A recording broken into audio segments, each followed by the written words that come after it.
Hi, Fran. I'm Carol Fallender. I live on Kew Road. I've been in Cleveland Heights 5 years, and I'm going to ask you about collaboration. Okay?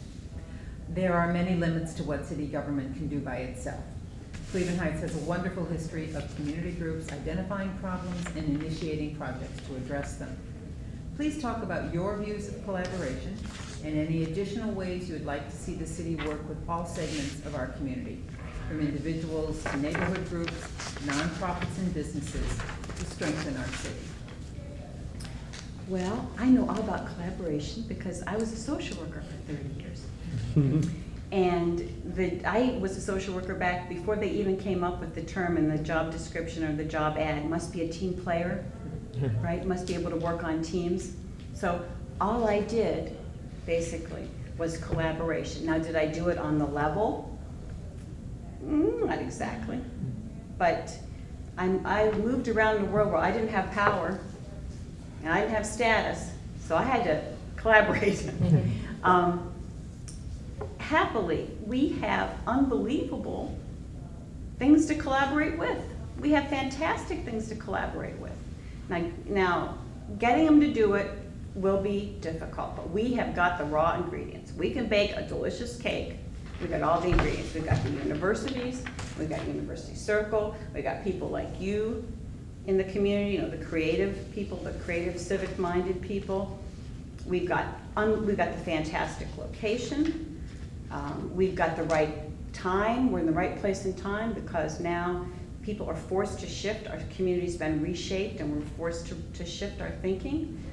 So there's all kinds of ways to collaborate. There's a lot of ways to leverage that too. The nonprofits, absolutely, we have a wonderful nonprofit sector, but we do have to get them to work together.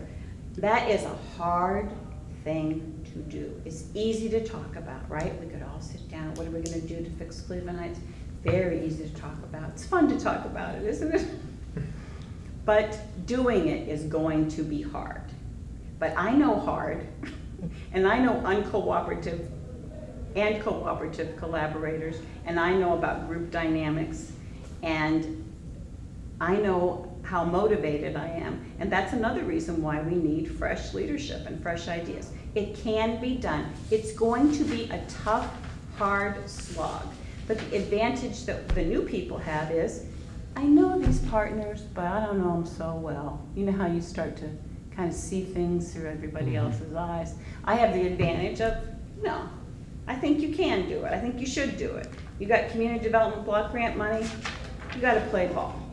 You know, none of us are alone. We're all in this together. You know, you help, we have to work together, or none of us is going to succeed. So I think, you know, that's tough though, right? It's like that. It's like the whole thing. Why can't we all just get along? Well, some of us do. Some of us do. So I think it can be done. It won't be easy. It's to you, Russell. It is? Yes. Yes. It's out of order on the grade sheet. Yeah. It's the right order on the other sorry. sheet. Thank That's okay. Hence the silence. Russell Baruch, Lamberton Road, 20-year resident. The topic is social and community inclusion. The question is, we're a community that's proud of its diversity and our tradition of inclusion. How do you see these issues and where can we improve? Well, I think we are one big spicy cake. That's all I have to say. Diversity in this community is very interesting. I think a lot of people have to go to a much bigger city to get this level of diversity that we have in our little community. But, so you can't pull, after you bake the cake, you can't pull any of the ingredients out. Some ingredients will spoil the cake. And so you have to make sure that, you know, you don't dump too much of that in there. But it really is what makes it a delicious mix. It's partly, really, one of the reasons people come here. Everybody has had this conversation, oh my, you know, I went away on vacation and I thought to myself, why is this dull? Because you don't hear anybody speaking a foreign language. Everybody looks like you. You know, you don't see that, the mix. And I think that the people we attract here And the people that we want here, the best and the brightest, seek that. They seek that excitement. They seek that stimulation of other and different people. So, did I forget your question? Am I getting to your question? Am I getting to your question? Yes. I think you did. So I think that's. Thank you. Robin Coslin, used to be Robin Barrett. Yeah, I know. Robin Coslin, but I saw her face. That's not Robin Coslin, that's Robin Barrett. Nova School, PTA. That's right. Environmental sustainability is a critical need and a 21st century priority. Increasingly, green initiatives are not only fundamental but promise to create an excitement and generate economic development for individuals and communities. What role should city government have in fostering environmental sustainability and eco-friendly lifestyles? They can do two things. City government can do two things. They can do a lot of things to increase that kind of activity, that ecological, and they can also get out of the way to let people go forward with those ideas. So those are the two things that you can do. And again, we're back to the main building blocks of American society. You got your big pot of federal money, right? We're all razzed up now about the environment, right, or about the ecology and sustainability. While we're catching up the gas prices, got our attention, didn't they? Mm-hmm. So there's going to be monies flowing from there. Again, it's this regionalism, it's this partnering. You know, we have to do that. We have to partner with other cities to develop those kind of things, and then individually. An example is the rain barrels, right? We got rain barrels. Yan, our neighbors, got rain barrels. Richard Wong, the city planner, has rain barrels.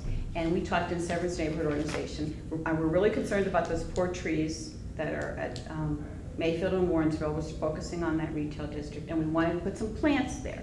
We want to put something there to make it prettier, to make it greener. So that's what we're working with the property owners. We've had volunteer cleanups there for 3 years. You know, we paid for mulch and put it down. The city's going to offer the mulch this summer. So we've really been trying to make that a greener, happier place. We talked about getting rain barrels and putting them there so that we could water the trees and water the plants, because there's no outdoor connection. And somebody said, well, are you allowed to have rain barrels in Cleveland Heights?